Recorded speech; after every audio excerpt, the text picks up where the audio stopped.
Assalamualaikum warahmatullahi wabarakatuh. Bismillahirrahmanirrahim. Rabbi shrah li sadri wa yassir li amri wahlul 'uqdatam min lisani yafqahu qawli. Allahumma shalli wa sallim wa barik ala sayyidina Maulana Muhammadin wa ala alihi wa sahbihi ajmain, amma ba'du.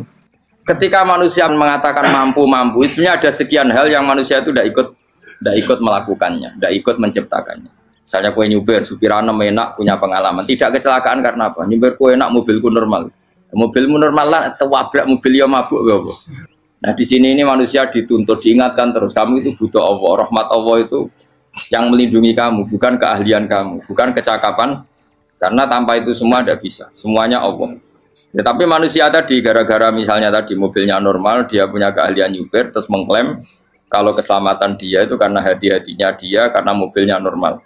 Padahal ada sekian catatan yang menjadikan dia selamat dan semuanya itu kudrahnya Allah Subhanahu wa Ta'ala. Misalnya gak ditabrak wong mabuk, gak ono gempa, gak ono bumi merekah. Misalnya kita pintar nyopir lah terus bumi memangap terus kita cemplung nggak apa-apa. Kemudian daerah-daerah kayak ya rasa tak sebut nomor orang. Kira tahu muka siapa ya, mari tak sebut nomor yang ngeri. Intinya Indonesia aman, tapi kita tenang aja satunya aman kabeh ono sing aman. Ora usah kuwatir likuifaksi, ora usah kuwatir meteor jatuh, enggak ya potensi no? Potensi semua. Sehingga ini sedikit saya ijazahkan. Suatu saat kata Rasulullah, saya yang Mu'ad melihat kamu hanya sejengkal di depan para ulama ketika nanti di akhirat. Terus Mu'ad tanya, Rasulullah tanya, kenapa kamu hanya satu jengkal dengan derajatnya para ulama ketika sowan Allah? Jawabnya Mu'ad, kamu punya amal apa? Jawabnya Mu'ad, ya Rasulullah, saya tidak pernah melangkahkan satu kaki, kecuali saya tidak pernah yakin apa bisa melangkahkan kaki yang satunya. Dan saya tidak pernah mengunyah satu makanan, kecuali saya juga tidak pernah yakin apa bisa menelannya. Dan saya tidak pernah bernafas satu nafas, kecuali saya tidak yakin apa bisa nafas berikutnya. Saking dia tergantung ta'aluk semuanya sama kudrahnya Allah Subhanahu wa Ta'ala. Kalau kita ini kan sok. Kalau makanan sudah di depannya kayak pasti bisa makan. Kalau dia sudah sehat jalan seakan-akan pasti bisa meneruskan. Padahal 0, sekian detik melaku dihantam mobil ya selesai. Misalnya stroke ya selesai, tidak bisa jalan. Sehingga para wali-walinya Allah itu orang yang filah gotin min lahadotagi, setiap kedipan dia, setiap perilaku dia itu hanya ta'aluk ambil Allah Subhanahu wa Ta'ala. Itu yang disebut ya ayyuhan nasu antumul fuqara'u ila. Nah, kemudian resiko makom ini, ya semua makom tak ada resikonya. Resiko makom ini itu biasanya dia lupa doa. Kenapa lupa doa? Karena doa itu terdefinisikan. Tak wari ilmu hakik harus rumono wis ra paham lah tak ulangno. Ya resiko ilmu saya ingatkan. Ilmu itu kan ada dua. Ada ilmu yang karena didefinisikan. Dan itu akhirnya menjadi masalah. Sebenarnya ilmu itu tidak perlu definisi. Kedua, ilmu yang kita rasakan. Misalnya gini, kalau saya tanya, kamu pernah nggak minta jadi punya uang banyak? Nggak tanya, pernah nggak minta? Terus artinya minta itu apa? Terus kita mendefinisikan. Menengadahkan tangan, bilang ya Allah, saya minta uang banyak. Saya minta ingin beli mobil, itu namanya apa? Tidak jauh saja, doa kan? Itu kesalahan kita mendefinisikan doa itu, misalnya menengadahkan tangan dan memohon dan menyebutkan permohonannya, itu terus disebut doa. Tapi kalau menurut Allah, sistem tubuh kamu yang menghendaki punya mobil, sistem tubuh kamu yang ingin punya uang banyak, reaksi tubuh kamu yang terhinakan karena ditagih orang atau butuh uang. Ini menurut Allah ya sudah kamu itu peminta-minta. Saya ulang lagi ya. Sehingga menurut Allah kamu minta tidak minta ya tetap berstatus peminta, pengemis. Nah, orang-orang yang sudah wusul, meskipun itu kondisional ya tidak selalu. Itu ya dia pikirannya mengadahkan tangan apa enggak ya sama saja tubuhnya merasa minta, sehingga dia tidak perlu mengekspresikan minta. Nah, terus orang yang fikih bilang seperti itu tuh sombong, wong kok gak tahu dungo. Sebetulnya keliru vonis orang fikih. Bagaimana mungkin dikatakan sombong? Dia reaksi tubuhnya, elemen tubuhnya sebetulnya meminta. Dia tidak berkategori meminta karena ilmu kadung didefinisikan kalau minta itu yang seperti ini. Itu kan lama. Nanti kalau suatu saat Indonesia yang kuasa itu terlalu NU atau terlalu yang tidak NU, lama-lama ada definisi. Misalnya yang dikatakan tahlilan itu apa? Ya bid'ah, Nabi tidak pernah tahlilan. Sahabat gak pernah nahlilin Nabi, malah ngajak kaji Nabi jadi tahlil. Mana nih tahlilan jalukno sepuro mayit, kaji Nabi jalukno sepuro. Sehingga dengan tradisi itu tahlil itu masuk definisi bid'ah, karena gak pernah dilakukan sahabat dan para tabi'in. Ya salahnya kamu definisikan. Tapi kalau udah kamu definisikan, diarani tahlil, ya mau la ilaha illallah. Terus mungkinkah satu bacaan la ilaha illallah dilarang? Wong ora oleh maca kalimat tauhid. Jadi misalnya tahlil iku nafadno kalimat tauhid. Oke tok ya orang ora iso dilarang tapi nak tahlil iku mitung dinane mayit kaya bodho, sangane kriminal. Enak. Ya sudah seperti itu. Makanya banyak orang salah itu karena ilmu kadung didefinisikan.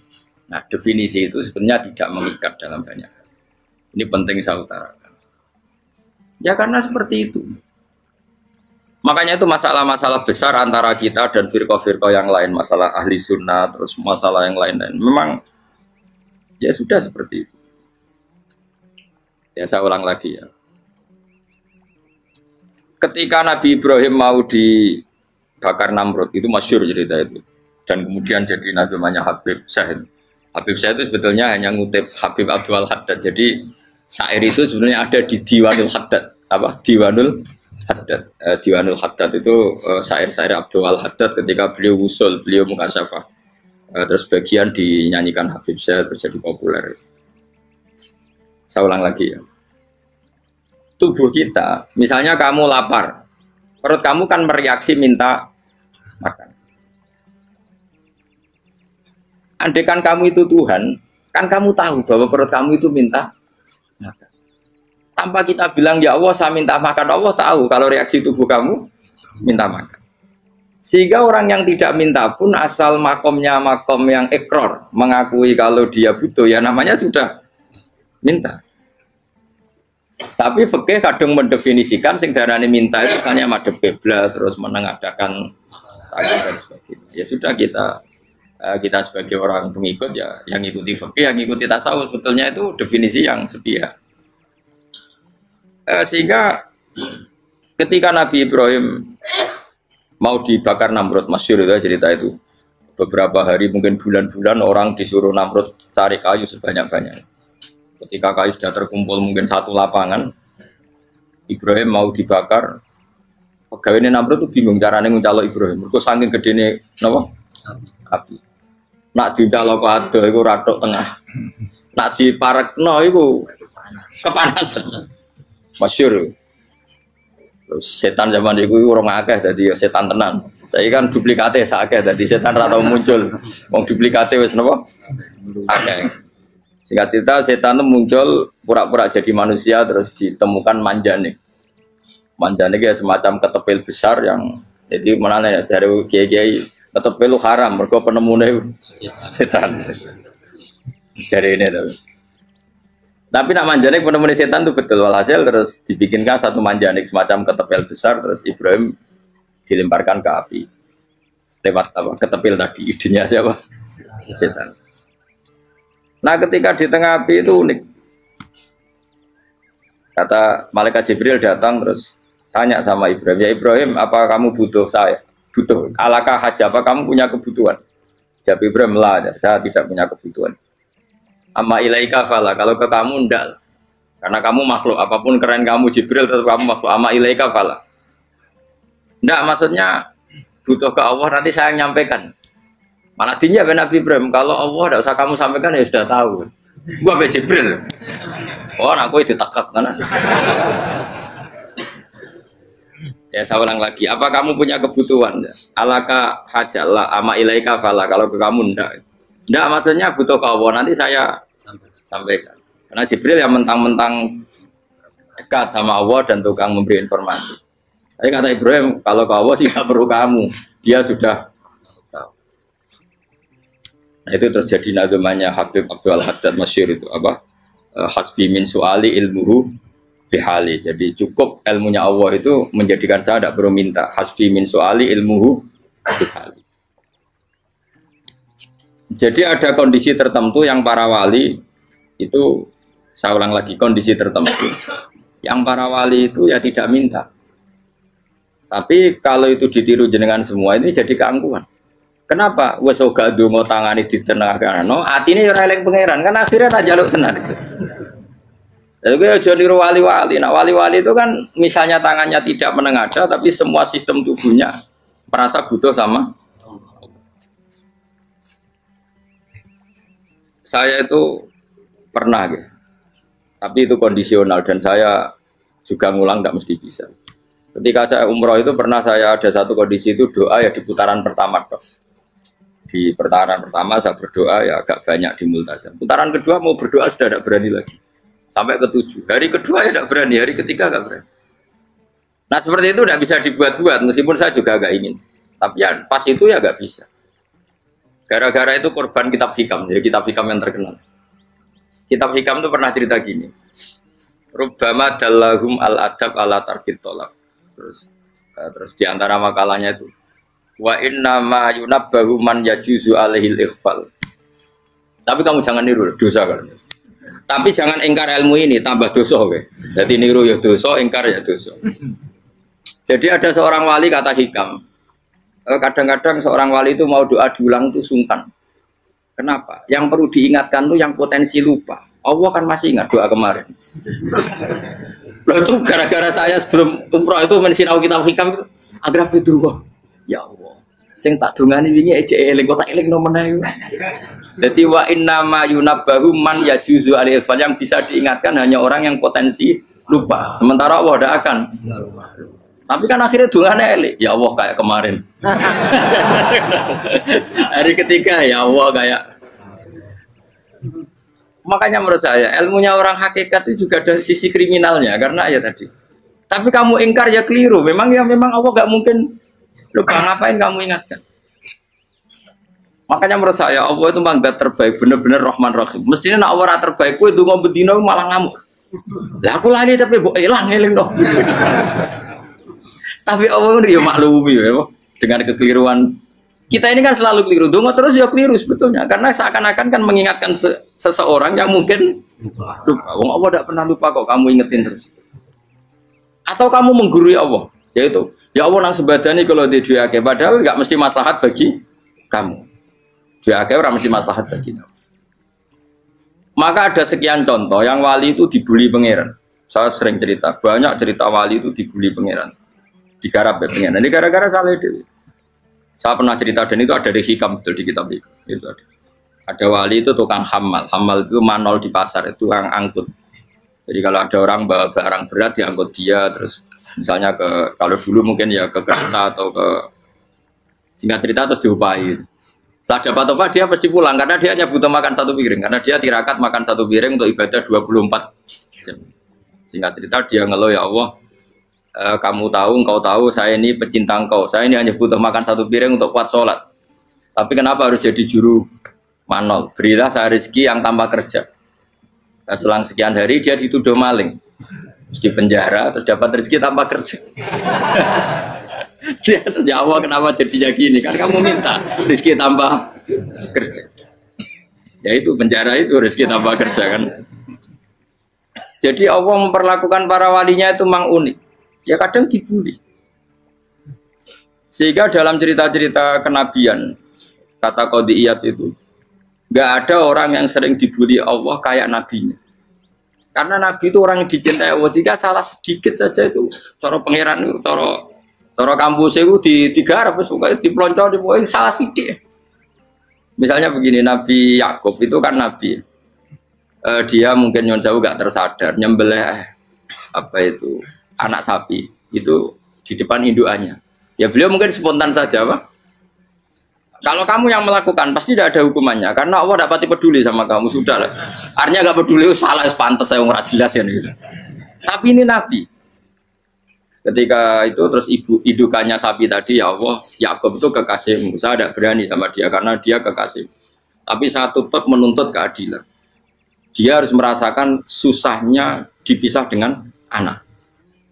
Meskipun dia tidak nuntut rasanya roh anak sebelah, itu tidak ada se-ekstrim itu. Sapinya itu hanya nuntut, ya Allah, dia harus merasakan sakitnya terpisah dengan anak. Akhirnya Allah menciptakan Yakub mengalami terpisah dengan Nabi siapa? Itu kalau kata qadiyat, itu kalau yang melakukan tidak Nabi pasti nggak dibully Allah, dibiarin. Karena Nabi ini yang melakukan. Nah. Terus ini Nabi Yusuf lagi, mana rasa daftar wali berat? Nabi Yusuf itu di penjara itu karena terdolimi apa karena memang dia salah? Terdolimi. Dan ya Yusuf itu Nabi. Nabi Yusuf itu Nabi betul memang benar-benar. Meskipun ganteng dia Nabi. Syaratnya Nabi ganteng kira-kira mlebu. Nabi itu harus ganteng, enggak boleh. Nabi elek ora oleh. Karena Allah izin di kekasih kok kriting elek. Allah itu di selera ya. Kabeh Nabi mesti yang paling ganteng di kaumnya, yang paling nasab. Enggak boleh Nabi kok pesek, kriting, enggak boleh. Tapi kalau sudah jadi orang soleh oleh kan. Tapi kalau Nabi enggak boleh. Enggak. Nabi Yusuf ganteng. Masyhur kan cerita Nabi Yusuf dengan siapa? Zulaikha. Dan belum ada orang dalam keadaan darurat masih cerdas kayak perempuan. Jadi singkat cerita, ketika Yusuf diajak Zulaikha selingkuh gak mau kan keluar dari kamar. Dalalah kebetulan wa alfaya sayyidah Rajal. Itu si Zulaikha tadi spontan langsung bilang, wahai suamiku, apa hukuman orang yang ingin menodai keluargamu? Itu wong wedok. Padahal dia agak terencana, dia pun nggak bayangkan kepergok suaminya. Itu dalam keadaan kepergok itu masih cerdas. Suamiku, apa hukuman orang yang mau menyelingkuhi keluarga Anda? Singkat cerita suaminya murka, terus Yusuf di penjara, terdolimi. Ketika di penjara, kemudian Yusuf punya keahlian mentakwil apa? Mimpi. Kan tadi suaminya Zulaikha itu tidak sampai raja ya, kira-kira PM atau menteri. Raja itu punya mimpi yang bisa nakwil itu hanya Yusuf. Singkat cerita, terus utusan raja datang ke Yusuf dan takwilan Yusuf terbukti benar. Tapi Yusuf ini seorang nabi, saya ulang lagi Yusuf seorang nabi, dia tapi ya manusia. Bilang gini ke utusannya, coba bilangkan ke raja kamu, di penjara ini ada orang yang di penjara secara terzalimi, yaitu saya. Tolong laporkan ke majikan. Itu Allah tersinggungnya itu bukan main. Nabi kok lapor makhluk. Itu tersinggung. Nah, kowe kan gak piye. Kowe ngajono proposal ya ora piye. Wis pokoke Allah kowe wis ra piye wis. Wong sumpen swargane ya ora langsung wae ngono pokoke kira-kira kan sudah tidak perlu ditegur. Makanya fa'an sahu syaitanu dzikra rabbi fala bisa fisijni bid'asin. Maka Allah mentakdirkan utusan raja tadi itu lupa melaporkan peristiwa Yusuf ke raja tadi. Sehingga raja gak pernah dengar kalau ada orang di penjara karena Allah tersinggung. Wong kowe ku nabi kok lapure ambek penguasa. Ngono tok iku wis Allah tersinggung. Karena dia nabi, gak boleh nabi lapor makhluk. Jadi Allah itu dengan nabi itu sangat-sangat sensitif. Sangat-sangat sensitif. Gue begitu. Terus cerita yang terkenal, meskipun ini nggak ada di Quran, Nabi Musa. Nabi Musa itu pernah sakit gigi. Karena dia mentang-mentang kalimullah, orang yang sering komunikasi dengan Allah, minta ya Allah, tolong tunjukkan obat gigi saya itu apa. Dan ini sama Allah dikasih tahu. Kamu ngunyah suket ini, gitu. rumput ini kamu kunyah, nanti pasti sembuh. Karena resepnya dari Allah ya pasti mujarab, kan nggak ke dokter. Sehingga tidak dikunyah terus sembuh. Suatu saat dia sakit gigi lagi, nggak konsultasi lagi karena masih punya resep tadi kopian apa resep. Dia datang nyari suket yang sama dikunyah tambah sakit. Tanya sama ya Allah ini kan resepnya yang sama, kenapa tambah sakit? Kata Yusuf, kata Allah, kamu itu kekasihku. Ora nak sing ngobati ku aku ra suket sembrono. Semenjak itu Yusuf Nabi Musa ora pernah taruh resep lagi sudah. Andai kan tuh kamu, pasti Allah juga gak tersinggung. Makanya kata qadiyat, kenapa para nabi sering ditegur itu bukan karena Allah murka, nabi itu beda. Jadi kesalahan kecil atau apa-apa yang menurut kita ada salah itu untuk nabi salah. Makanya di ahli sunnah ada kaidah apa? Mimba bi hasanatil abror sayyi'atul muqarrabin. Pernah dengar kayak apa? Mimba bi hasanatil abror sayyi'atul muqarrabin. Sesuatu kalau dilakukan umumnya orang itu hasanah atau kebaikan, tapi kalau dilakukan para nabi itu salah. Karena apa ya? Saking dekatnya dengan Allah. Saya ulang lagi apa? Mimba bi hasanatil abror sayyi'atul muqarrabin. Jadi nabi itu beda. Nah, para nabi itu orang-orang yang mengalami fikir yang doa resmi kayak siapa tadi? Definisi fikir ya sering. Kayak definisi orang tasawuf yang sering. Sehingga ketika nabi berdoa ya memang secara disiplin ilmu yang namanya berdoa ya minta Allah dengan mengadakan tangan. Ketika enggak berdoa karena nabi sadar Allah tidak perlu diingatkan lagi, pasti masih ingat. Jadi dua-duanya benar terus. Makanya nabi itu lam yazal fitaroki, nabi itu selalu naik derajatnya. Karena pas minta ya benar, pas tidak minta ya. Kalau kamu turun terus. Pas minta itu karena tomak kamu, hadun nafsi kamu, serakah kamu, tapi nggak tahu diri, pantas taura dengan permintaan. Kayak gue misalnya jongo jadi wali, iso Allah tersinggung. Bocah atau tirakat atau dia harus jadi wali. Tapi gak dongo ya Allah tersinggung. Kere atau dongo. Jadi orang kalau tidak wali itu sudah keliru terus. Jadi gue di sepuro, tapi tak kira itu akeh. Ya jajal gitu ngajak wali kok sabtu kok dirjelang. Kira-kira Allah tersinggung apa nyembah tadi? Kira-kira tersinggung. Tapi misalnya kira tahu dongo kepengen kau Imam Syafi'i, apa yang tersinggung? Bocah ora di idola. Terus piye Gus? Piye kadung salah biasa wis. Wis bakat salah no. Bakat salah. Ini dongane sing gampang ae sing mesti bener Rabbana dzalamna anfusana wa lam taghfir lana wa tarhamna lanakunanna minal khasirin. Saya pernah punya kitab dan kitab itu merasa luar biasa. Bahkan ketika adu bully itu, adu cara mahasiswa itu kayak pelonconan itu. Nabi sama Nabi pengiran gitu. Dan itu sekali yang satu salah melakukan disiplin ilmu, pengiran itu degradasi. Dan Allah memang mengancam gitu. Kalau kamu melanggar ini, la biton namin diwanin nubuah. Nanti la amkuan namin diwanin nubuah. Kamu saya hapus dari buku kenabian. Tes-tesannya ya lucu, misalnya begini. Kata Nabi Musa kan ditanya. Ketika dia khutbah ditanya orang. Siapa orang paling alim ya Nabi Allah? Sekarang orang paling alim itu siapa? Nabi Musa jawab, saya kan. Ya itu Allah tersinggung karena wong kok mletene ngono. Tapi andai kan Nabi Musa kok jawab Fauzi itu salah, tambah salah meneh. Atau enggak Ruhen, malah salah meneh. Tapi jawab Musa ya salah. Saya Gusti, saya kan. Orang paling alim siapa? Saya. Allah memperingatkan Musa, ada seseorang yang lebih alim ketimbang kamu. Coba kamu harus ketemu dia. Ketemu dengan cerita ketemu Nabi siapa? Khidir. Terus dalam 3 sesi ini, 3 babak ini buli-bulian. Nabi Khidir itu dalam 3 babak ini selalu kelihatan salah. Di antaranya adalah cara sekarang ya mungkin di gonjak sepeda motor atau perahu kalau dulu. Yang menggratisi dia numpangi sepeda motor malah spionnya dicopot gitu. Spionnya dicopot, dirusak. Tapi Musa kan terus sudah digratisin malah rusak yang motornya yang apa? Menggratisin. Nabi Khidir masih tenang. Kamu tidak paham. Jadi Nabi Khidir mesti stok kamu tidak paham. Itu kata syurrahul hadis termasuk Ibnu Hajar al-Asqalani bilangin. Setelah itu kedua membunuh anak kecil. Musa tambah marah. Anak yang belum punya dosa kok kamu sampai 3 kali ada 3 peristiwa. Itu kata syurrahul hadis. Andai kan Musa kok diam tidak protes, maka dia akan disalahkan Allah. Karena dia berarti membiarkan kemungkaran di depan matanya tanpa reaksi. Jadi sebetulnya ketika Musa berontak itu Nabi Khidir, Nabi tenan gitu. Jadi itu kan unik.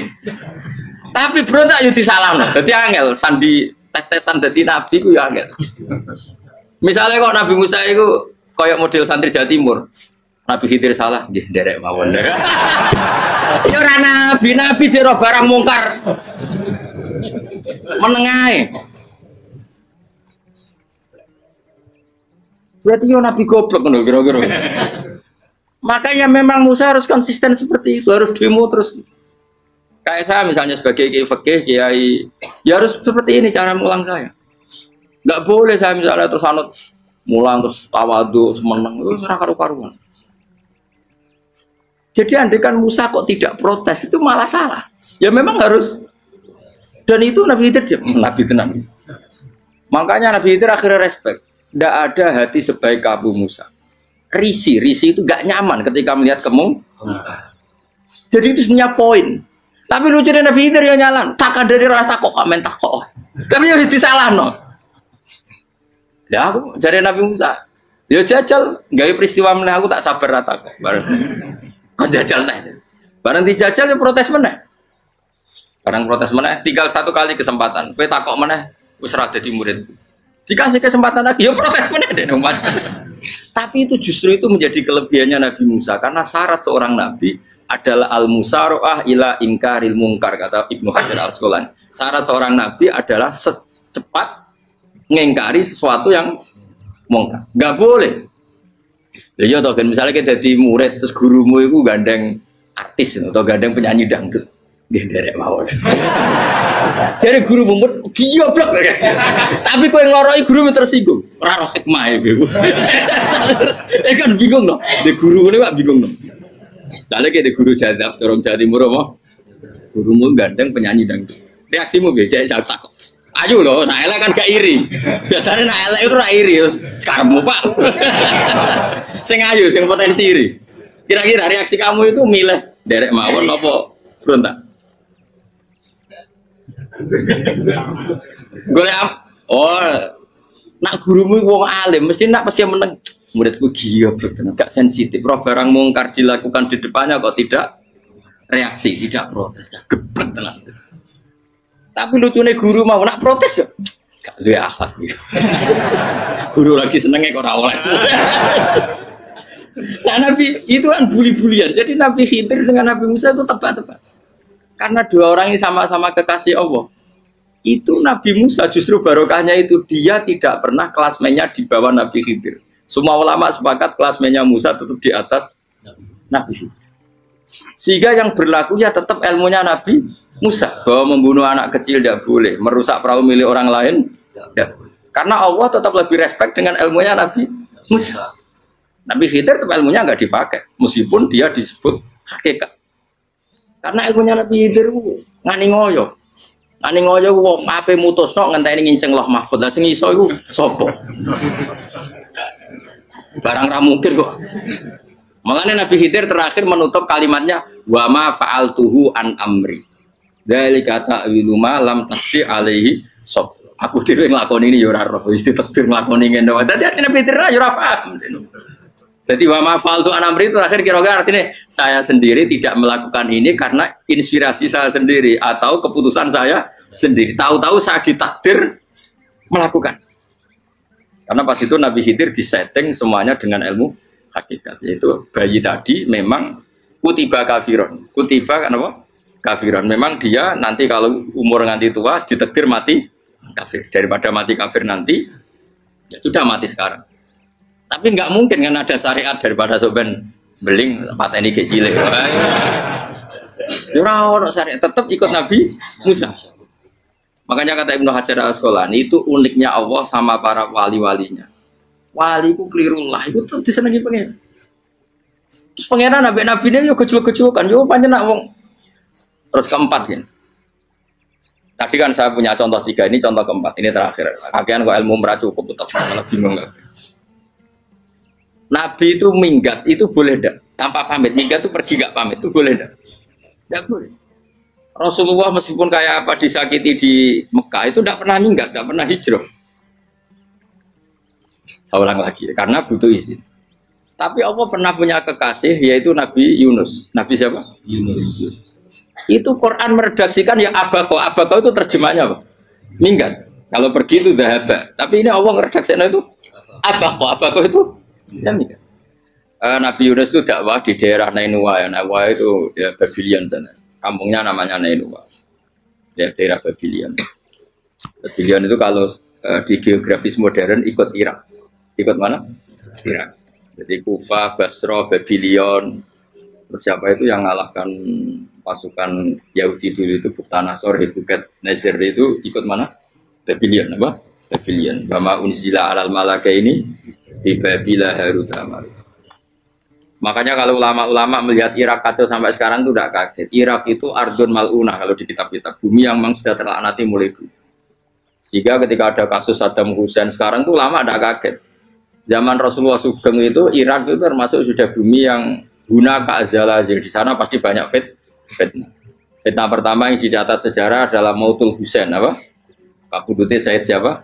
Husain di Karbala. Era Imam Syafi'i adalah zaman mifnah, ulama dibantai karena dipaksa mengatakan Quran apa? Makhluk. Terus konflik-konflik sampai era Saddam Hussein terus era sekarang jadi. Nah kita ini ulama sebenarnya tahu tarikh itu. Tapi di era modern kan dianalisis karena campur tangan ini itu ya sudah lah. Sebab goblok pun daripada ngebantah-bantahan olahraga. Ibu goblok, ibu pinter. Sekarang kan analisisnya kan, wah ini ada campur tangan pihak ketiga diciptakan ya sauni ini. Ya kalau intelijen harus ngomong seperti itu. Kalau kita seperti ulama memang dari dulu dicap Nabi hunalika az-zalasil wal fitan. Saya teruskan. Nabi Yunus itu dakwai kaumnya itu lama sekali dan tidak iman. Nah semua nabi kalau kaumnya tidak iman itu diberi hak Allah ngancam akan adanya azab, apa? Ngancam akan adanya azab. Nabi Yunus ngomong gitu terusin. Nanti kalau kamu tidak iman itu pasti kena azab. Anggap saja dia ngancam gitu sudah berbulan-bulan. Singkat cerita, azab baru tinggal 3 hari lagi. Ayo nang iman, tinggal 3 hari lagi. Ya kira-kira dia ngomong misalnya Ahad, berarti Ahad, Senin, Selasa, atau kamu milih Selasa ya Rabu, Kamis. Singkat cerita Ahad itu dia gak kuat. Wah semuanya kurang telung dino kaumku tetap orang iman. Mangkel asal, minggat deh. Minggat itu jadinya minggat kan nggak punya tujuan, so asal pergi jauh saja. Ada perahu, sekenanya dia naik saja. Namanya minggat nih. Kalau bawa bekal terencana, bawa visa paspor kan plesir namanya.